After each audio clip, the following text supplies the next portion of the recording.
자, 그 다음은 네 번째 섹션, 데이터 전송의 기본 형태 보겠습니다.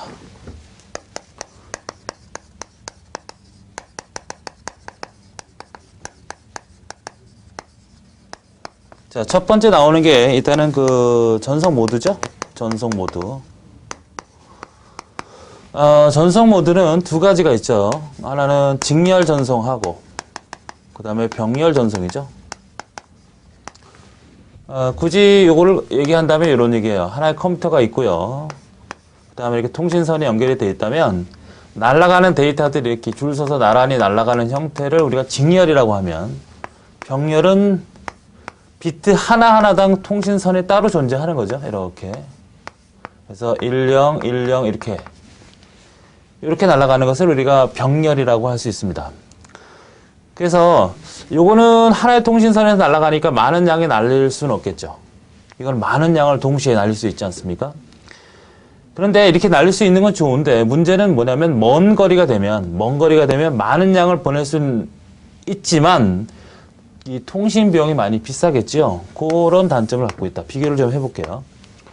직렬은 여긴 병렬 이렇게 되죠. 여러분 책을 참조하셔도 좋습니다. 일단은 뭐 하나씩 그림으로 보면 알 수 있겠고요. 두 번째 내용은 뭐가 될까요? 여기는 모두 날아가는 통신 속도, 전송 속도가 느린다고 볼 수 있고 여기는 빠르죠. 그러니까 요거는 날아가는 양이 같더라도 일단은 여기는 뭐예요? 정해진 시간에 많은 양을 보낼 수 있기 때문에 속도가 빠르다고 할 수 있다는 얘기예요. 그렇죠?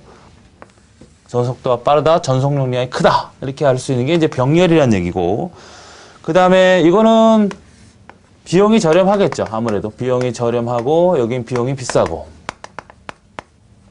그러니까 우리가 지금 쓰고 있는 모든 통신 네트워크를 이렇게 쓸 수만 있으면 얼마나 좋겠어요. 그렇죠? 그러나 너무 비싸기 때문에 저렇게 할 수 없다. 근거리에서만 가능하다는 얘기예요. 그래서 이거는 보통 이제 데이터 통신, 즉 근거리에서 가능한 데이터 통신에 적합한 거고, 이거는 원거리에 적합하죠. 원거리. 잘못 썼습니다. 여기 원거리고요. 원거리고 여기가 근거리예요. 그래서 보통 우리가 쓰고 있는 인터넷이라든지 컴퓨터 통신은 대부분 다 원거리 통신이잖아. 그죠? 그 다음에 지금 가까운 근거리에서는 어떤 거가 되죠? 근거리에서는 뭐 컴퓨터 내부 있죠. 컴퓨터 내부에 연결된 뭐 버스 라인이라든지 뭐 프린터 같은 거 연결 있죠. 그 프린터와 컴퓨터 연결된 선은 아주 굵지 않습니까? 그건 다 병렬 케이블이죠. 요거 잘 기억하세요. 그러니까 컴퓨터 내부나 프린터 연결은 병렬 전송이다. 이렇게 얘기할 수 있고, 직렬은 이제 종단 장치라는 부분이 있는데요. 종단 장치. 이거는 아직 뭐 출제된 바는 없지만 상당히 중요한 내용입니다. 종단 장치라고 하는 것은 뭐냐면 여기라고 보면 돼요. 여기. 이 안에 뭐가 있다? CPU가 있다고 하자고요. 근데 CPU는 어떻습니까? CPU는 한 비트씩 처리하지 않거든요. 대량의 비트를 여러 개를 한꺼번에 처리하기 때문에 병렬 형태의 처리라고 보시면 되겠어요. 그러니까 날라오는 비트 하나를 처리하기에는 너무 속도가 빠르니까 이 직렬 같은 경우는 어떻게 돼요? CPU가 처리하기 위해서 뭐가 필요합니까? 직렬을 뭘로 바꿔줘야 돼? 병렬로 바꿔줘야 돼. 그러나 병렬 전송은 그냥 전송하면 되잖아. 그러니까 이 종단 장치라고 할 수 있는 것은 수신 측에서 날라온 이 통신 비트를, 정보 비트를 CPU로 연결하는 과정에서 사용되는 모든 장치를 종단 장치라고 본다면 이 직렬 전송은 뭐가 된다? 직렬 회로를 뭘로? 병렬 회로로 바꿔줘야 하는 이러한 장치가 반드시 필요한 것이 바로 직렬 전송이다. 이렇게 알고 계시면 되겠습니다. 자, 두 번째는 전송 방향입니다. 요거는 이렇게 단방향이 있고요. 단방향, 심플렉스라고 하죠. 심플렉스. 그 다음에 양방향이 있습니다. 양방향. 이거는 듀플렉스라고 그러죠. 듀플렉스. 심플렉스. 그 다음에 듀플렉스. 이렇게. 그러니까 통신을 하게 될 경우에 우리가 통신선이 연결이 됐으면, 물론 지금은 다 양방향 통신이잖아요. 그죠? 인터넷도 마찬가지로 내가 검색을 해서 데이터를 받고 보내고 하지 않습니까? 다 양방향 통신인데, 여기 세부적으로 나눠진다는 얘기인데요. 요 단방향 통신은 뭐예요? 한쪽 방향에서 하는 겁니다. 한쪽 방향. 한쪽 방향. 양방향 통신도 이거는 양쪽 방향인데 여기는 또 뭐가 있냐면 반이중 통신이라는 게 있고요. 그 다음에 이게 전이중 통신이라는 게 있습니다. 이건 fuel이라고 그러죠. half라고 그러고 이건 full duplex라고 그래요. 일단은 단방향 통신은 우리가 통신을 한다고 했을 때 우리가 TV 같은 거 있잖아. 라디오 같은 거. 이런 거는 다 단방향이라는 거예요. TV나 라디오. TV를 수신하는 것도 TV 자체도 통신 아닙니까? TV 자체도 그 방송국에서 데이터를 보내고 그 다음에 우리는 수신을 하고 라디오도 마찬가지죠. 그런데 우리가 그 TV 수상기나 라디오를 통해서 데이터를 보내게 된다면 그건 양방향이 될 텐데 지금은 어떻게 돼? 일방적으로 수신만 하잖아요. 그러니까 한쪽 방향으로 데이터를 보내고 받는데 한쪽 방향만 되는 형태는 TV나 라디오다. 같이 알아두시라는 얘기죠. 요거. 그 다음에 양방향 통신은 반이중은 뭐고 그 다음에 전이중은 뭐냐. 이건 교대로야, 교대로. 그러니까 데이터를 주고받고 하는데 나 한번 보내면 거기서 그 다음에 보내고. 그러니까 둘이 동시에 보낼 수 없다. 이 동시에 보낼 수 있는 것이 바로 전이중이고 동시에 보낼 수 없는 건 교대로다. 가장 대표적인 게 뭘까요? 이건 뭘까요? 그렇죠. 이거는 무전기입니다. 무전기. 무전기는 한번 데이터를 보내고 나서 다 보냈으니까 네가 보내달라는 뜻으로 오버하지 않습니까? 여보세요. 막 얘기하다가 뭐로 오버 이렇게 해주면 수신 측에서는 제가 얘기를 다 끝냈으니까 내가 이제 얘기해도 되는구나 하고 눌러서 다시 또 얘기하지 않습니까? 이런 형태의 전송을 우리가 양방이중의 반이중 통신이라고 하는 거고요. 전이중 통신은 동시에 하는 거니까 뭐야? 전화죠, 전화. 전화. 그러니까 전화라고 하는 것은 여러분 지금 쓰고 있는 전화는 누가 말할 때까지 물론 이제 예의상 기다리는 것도 있지만 대부분 뭐야? 동시에 떠줄 수 있는 거 아닙니까? 이걸 우리가 전이중 통신이라고 그래. 그러니까 인터넷이라든지 컴퓨터 데이터 통신은 우리가 무조건 다 양방향이라고 볼 수는 없어요. 그러니까 어떤 경우에 따라서는 반이중 통신을 쓸 수도 있고 전이중 통신을 쓸 수도 있는 겁니다. 또 경우에 따라서는 TV 라디오 방송 형태인 단방향을 쓸 수 있는 거죠.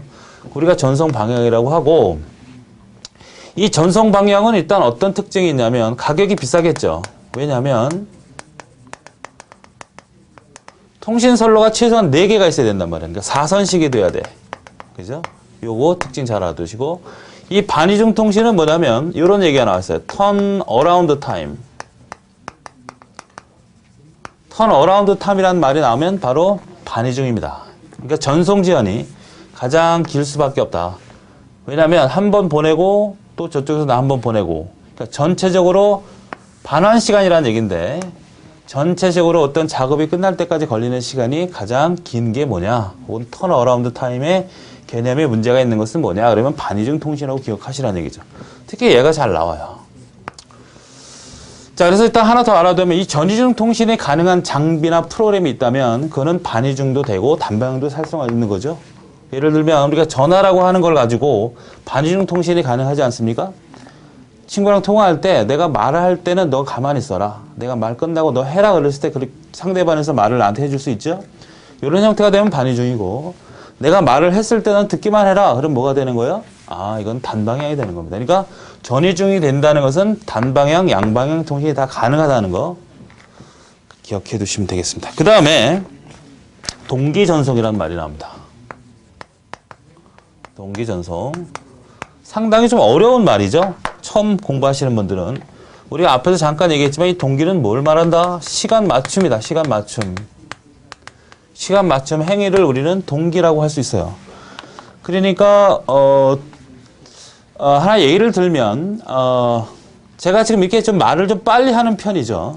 근데 만약에 집에 제 자녀가 뭐 3살짜리, 4살짜리 정도 아이가 있다면 내가 이렇게 말을 했을 땐 전혀 알아듣지 못하죠. 전화로. 그러니까 천천히 말해주는 것도 하나의 동기 행위다는 얘기입니다. 아시겠어요?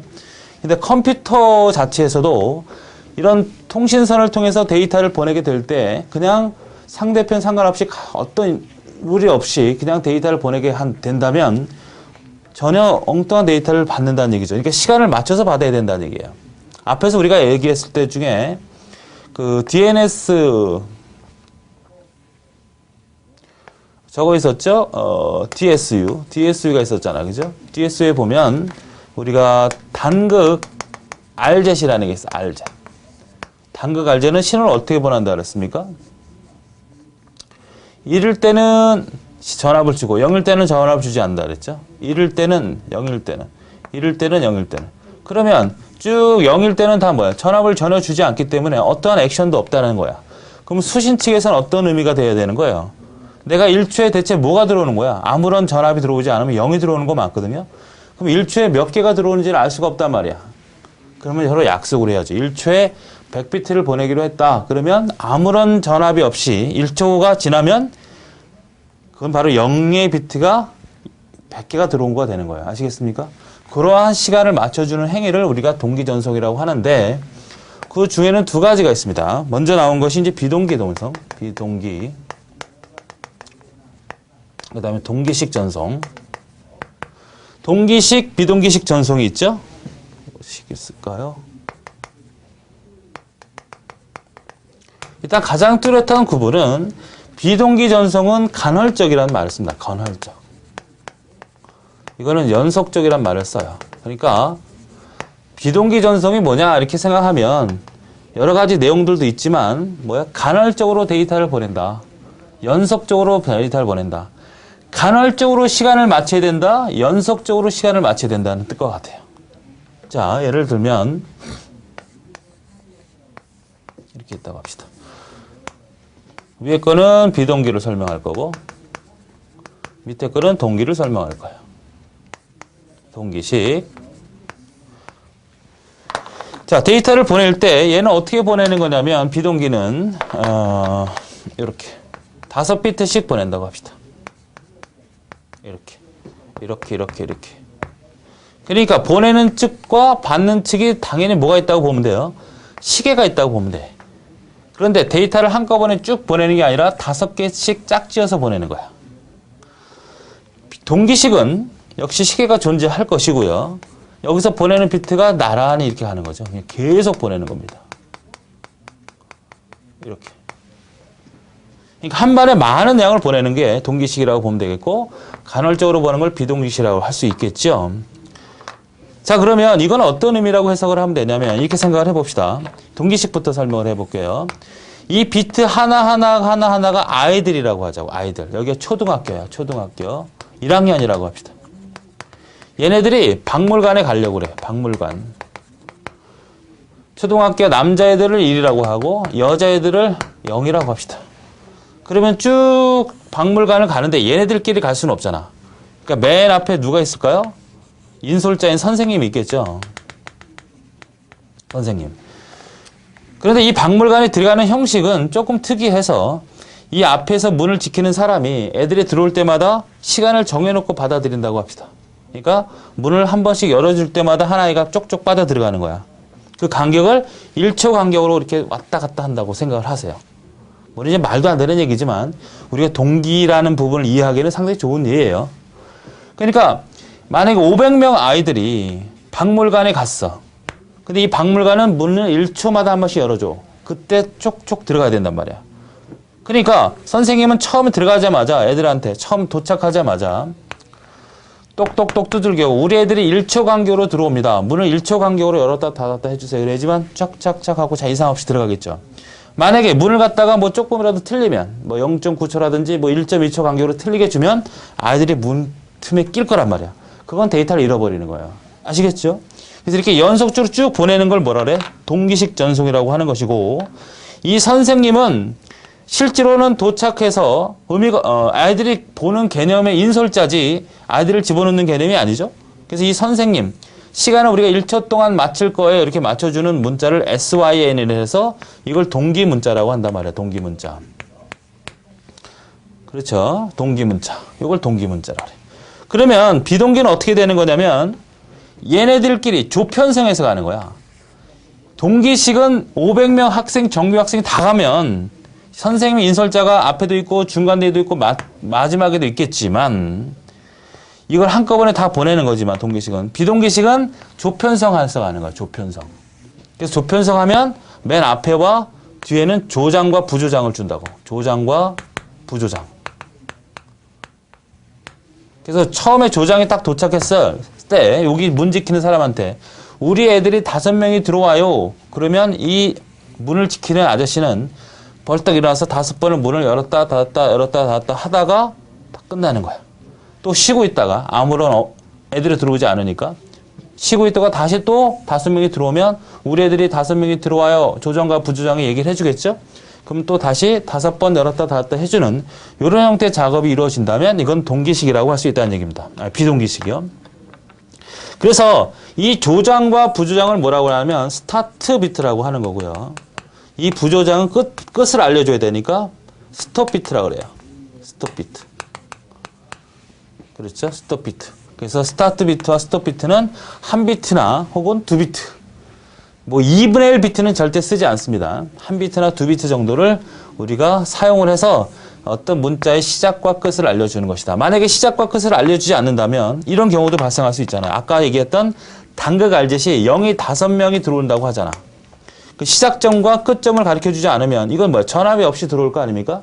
그럼 얘네들은 뭐가 되는 거야? 그냥 다 날아가 버리는 거잖아. 그러니까 우리 애들이 들어와요. 그 1이든 0이든 줄 거야. 그러면 그 다음부터는 5번을 딱 정확히 세서 5번의 데이터 비트가 들어오는구나. 그래서 모두 0이면 여자애들이 5명이 들어왔구나. 이렇게 판단하는 것이 바로 비동기식 전송입니다. 그래서 여기에 대한 비교가 많이 나오죠. 여기 중간중간에 뭐야? 이거는 휴지 시간이라고 합니다. 휴지 시간. 그래서 이쪽으로 좀 비교를 해보죠. 책을 여러분 참고를 해보세요. 동기식, 비동기식과 동기식을 비교해보죠. 일단 아까 얘기했던 것처럼 얘는 뭐야? 간헐적이라는 말을 쓰는 거야. 간헐적, 여기는 연속적. 이해하시죠? 그러니까 얘는 5명씩 들어오니까 그 문을 지키는 이 시계, 동기화되는 개념에서는 시간을 연속적으로 맞출 필요가 없다니까 시간을 맞췄다가 좀 쉬었다가 맞췄다가 쉬었다가 하는 거지만 동기식은 연속적으로 시간을 맞춘다는 얘기예요. 무슨 말인지 알겠죠? 그 다음에 얘는 독립적이다 이런 말을 쓰는 거는 여기는 종속적이다. 얘네들은 어떻게 돼? 자기네들끼리는 사실상 마음만 잘 맞으면 딴 데 가서 딴짓거리 할 수 있다는 거예요. 그러니까 자기네들끼리는 독립적이다.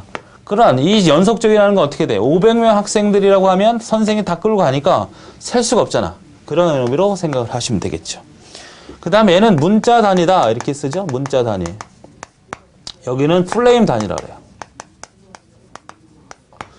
보통 우리가 그 비트, 문자란 말을 쓸 수 있는 것은 비트의 조합이죠. 5비트나 6비트나 7비트 단위로 보내겠다 하면 그런 것들을 우리가 문자 단위라고 그래. 그러니까 알파벳 A라는 문자는 A가 날아가는 게 아니라 7비트로 딱 세팅을 시킨 거거든요. 그러니까 5비트, 6비트, 7비트 단위라고 하는 것은 문자 단위라고 보통 얘기를 해요. 문자 단위. 근데 이 플레임이라는 말은 매우 중요한 단어죠. 플레임이라는 것은 구조화되어 있다는 얘기입니다. 그러니까 데이터 보내는 형식이 이미 약속되어 있다는 얘기입니다. 그러니까 5비트, 6비트도 물론 약속되어 있지만 많은 양을 데이터를 보낸다는 자체는 그냥 데이터만 보내서는 효과적이지 못하다. 그러니까 맨 앞에는 동기 문자도 있어야 되고 경우에 따라서는 오를 제어할 수 있는 문자도 있어야 되고 여러 가지 기타 제어 문자들이 존재하면서 구조화된 데이터. 구조화된 데이터. 그러니까 데이터들, 비트들이 쫙 날아갔을 때 그 비트들이 날아갔을 때 비트 정보만 날아가는 것이 아니라 어떤 특별한 구조를 갖고 여기는 동기 문자고 여기는 오류 제어 문자고 여기는 뭐 주소 부분이고 여기는 뭐 정보를 추가해주는 머릿말이고 이런 것들에 대한 부분을 다 구조화시킨 걸 플레임이다. 이건 조금 이따 또 나와요. 그 다음 얘는 휴지 시간이 있다 없다. 휴지 시간이 존재하죠? 시간을 안 맞추는 시간이 존재한다는 얘기예요. 얘는 시간이 휴지 시간이 없죠. 쉬는 시간이 없다는 얘기예요. 그 다음에 여기는 1200 bps 이하, 1200 bps 이상입니다. 사실상 이거는 이제 의미가 없는 얘기인데 보통 얘는 저속이라 그래요. 저속. 고속. 이건 이제 옛날 얘기입니다. 지금은 이런 말을 쓰지 않죠. 1200, 1200 이상 다 뭐 1300이 그러면 고속이라는 얘기인데 아니고요. 그냥 이론적으로 기억하십시오. 그러니까 1200 이하면 저속 방식이고 비동기 방식이 적합하다. 1200 bps. bps라는 말이 뭔 말인지 알죠? 초당 비트. 그러니까 1초에 1200비트를 보낼 수 있다면 그 이상이 된다면 고속 방식에 적합하고 공기식을 이용해야 된다. 이런 말인데 현실적으로는 좀 거리가 있다 이 말입니다. 그 다음에 ASK, 그 다음에 FSK 보통 쓰고 여기는 PSK나 QAM입니다. 보통 모뎀의 신호 방식에서 보면 ASK나 FSK는 보통 저속, 중저속이란 말이야. 얘는 중고속, 얘는 아주 고속이니까 이렇게 분류해 줄 수 있다. 그러니까 여기는 소량을 전송할 때 좋고 여기는 대용량을 전송할 때 좋다. 그렇겠지 아무래도 전혀 작은. 그 다음에 여기는 스타트, 요거 중요하죠. 스타트 비트와 스톱 비트가 필요한 반면에 여기는 뭐가 필요하다? 동기 문자가 필요하다. 아까 뭐 조장과 부조장이 필요하다. 얘는 그러니까 문제의 설명을 어떻게 주냐면 다음 동기식에 대한 설명이다. 잘못된 걸 찾아라 그러면 여기들 내용, 예를 들어서 동기식 전송에 잘못된 걸 찾아라 그러면 연속적인 동기다, 플레임 전송 방식이다, 1200bps 이상이다. 그 다음에 뭐 스타트 스톱 비트가 필요하다 그러면 틀리는 거야. 그죠? 그런 식으로 기억해 두라는 얘기죠. 그 다음에 이 비동기식에는 요거 동기 문자를 비교할 때 여기에서 이 동기식은 대부분 다 플레임 전송이니까 플레임 같은 것들은 어떤 걸 말하냐면 뭐 HDLC 구조도 있고요. 뭐 베이직 구조도 있고요. 그러니까 이게 다 뭐냐면 우리가 이 플레임화 되어 있는 어떤 구조화된 형식들이에요. 형식들. 이런 말이 나오면 다 뭐라고 기억하라? 바로 동기식 전송이라는 거를 절대 잊지 마시죠. 자, 그에 관련된 얘기로 우리가 전송 효율이란 말이 나옵니다. 전송 효율.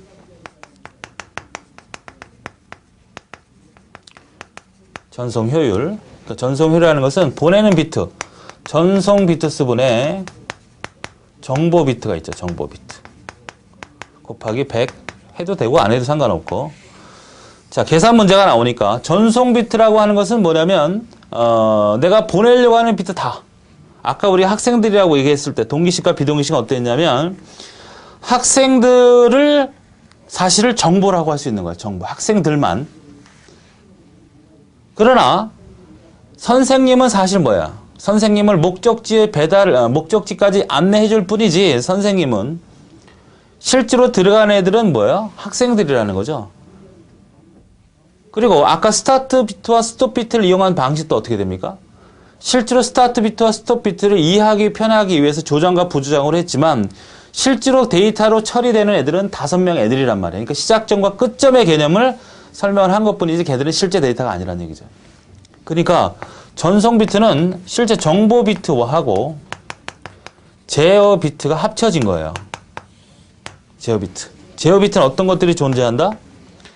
스타트 비트와 스톱 비트나 그 다음에 동기 문자나 나중에 주소 부분이나 여러 가지 오류 제어 부분이나 이런 것들이 다 뭐예요? 자, 이런 것들이 다 제어 비트라는 얘기입니다. 예를 들어서 여러분이 핸드폰에 문자를 보낸다고 합시다. 그러면 나 지금 학원에서 공부하고 있어. 아니면 내가 지금 인터넷 강의를 듣고 있어. 이게 실제 주 내용이죠. 그럼 그것만 가지고 친구한테 문자를 보낼 수 있는 건 아니잖아요. 친구 전화번호. 그러니까 여러분이 문자를 보내면 실제로 날아가는 데이터가 나 지금 인터넷 강의를 수강하고 있어. 그거가 정보고 내 전화번호, 상대편 친구의 전화번호. 여러분 잘 모르지만 그 정보에 내 전화번호도 날아가거든요.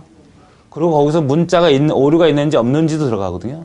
그러니까 그런 내용들이 다 뭐야? 제어 비트라고 보시면 되겠어요. 다시. 편지를 보낸다고 합시다. 편지로 예를 들게요. 편지지에 있는 내용 자체가 정보야. 그죠? 그럼 편지지 내용만 보낼 수는 없잖아. 편지 봉투에 주소도 써야 되죠? 우표도 붙여야 되죠? 이런 것들이 다 뭐야? 제어 비트라는 얘기죠. 그러니까 보내는 모든 양에서 실제 정보하고 제어 비트가 있다. 나가는 양이 어느 정도냐 이런 얘기예요. 계산을 해보죠. 여러분 책에 있는 예를 한번 들어보죠. 정보 비트가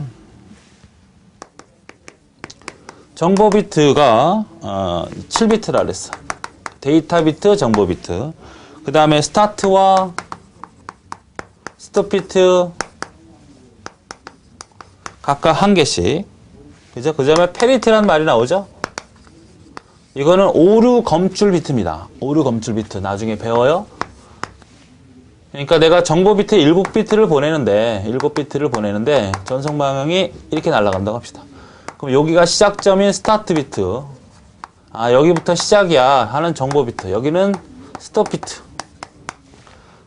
여기가 끝이야 하는 점이 있고요. 그 다음에 맨 앞에다가 하나 더 넣죠. 요 사이에다가는 뭘 집어넣는다? 페리티 비트. 있을 수도 있고 없을 수도 있고. 그러니까 오류가 있는지 없는지 판단하는 비트. 이렇게 보낸다는 얘기죠. 이 한 비트 구성된 문자를 1600 bps 전선 속도로 전송을 했을 경우에는 1분간 데이터 전속도는 얼마가 되겠느냐 이렇게 하는 말이 나오죠. 이건 뭐야 그러면 이거는 1초에 1600 비트를 보낸다는 얘기잖아. 근데 한 문자를 보낼 때 몇 비트예요? 한 비트, 요거 한 비트, 요거 7비트, 요거 한 비트니까 총 몇 비트죠? 10비트잖아. 그러니까 한 문자를 구성한 것이 10비트란 말이지. 한 문자를 구성한 게 몇 비트요? 10비트. 그러면 1초에 몇 비트를 보낼 수 있다는 얘기야? 1초에. 1초에는 1600을 뭘로 나누면 돼? 10비트로 나누면 160 문자를 보낼 수 있다는 얘기죠? 그렇잖아. 한 문자를 실제로 구성된 것이 7비트란 말이야. 실제로 구성된 게. 그리고 요게 앞에 1, 1, 1. 그죠? 1, 1, 1, 1.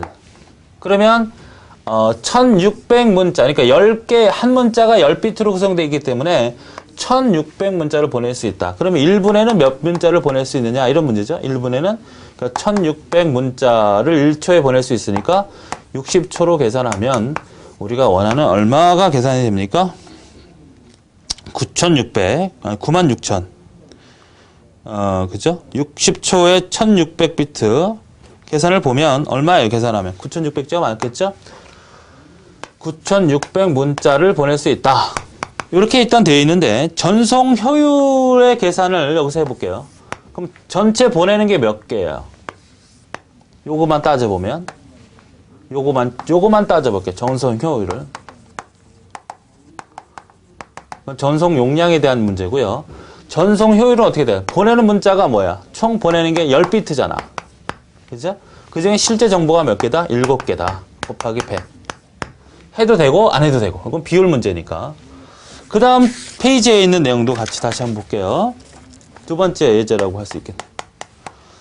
ASCII 문자를 전송할 경우에 한 개의 스타트 비트와 한 개 스톱 비트, 그 다음에 한 개의 페리티를 전송할 때 전송 효율은 얼마냐? 지금 요 얘기를 한 거네요. 그러니까, ASCII는 몇 비트다?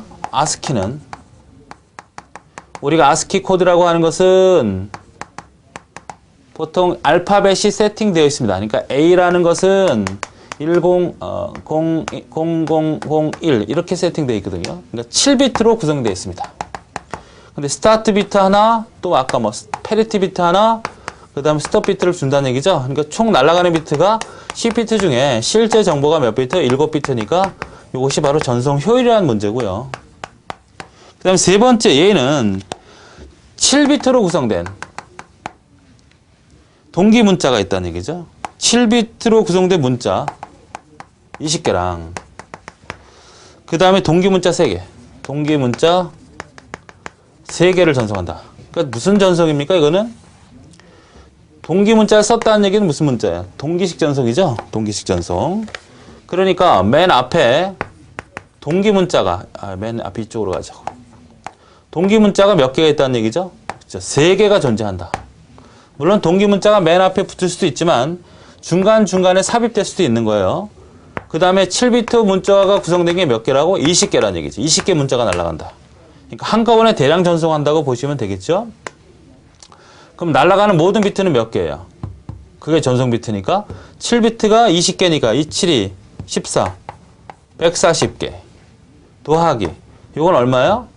하나에 7비트씩이니까 3개 날라니까 21비트가 총 날아가는 전송 비트라는 얘기야. 그 중에 실제 정보는 뭐야? 27이 14, 140비트가 정보. 그 다음에 100으로 계산하면 이것이 바로 전송 효율이란 얘기입니다. 이해되시겠나요? 160에 140 곱하기 100 해주면 여기에 바로 전송 효율이다. 그러니까 날아가는 모든 비트에서 실제 정보가 어느 정도 차지하느냐를 계산하는 것이 전송 효율이고, 여러분은 이런 동기 문자라든지 스타트 비트, 스톱 비트, 페리티 비트 같은 거, 혹은 주소, 오류 제어 이런 영역들은 다 뭐가 된다? 실제로 목적지에 도달하면 의미가 없는 제어 비트에 해당된다. 그거를 계산하실 수 있으면 됩니다.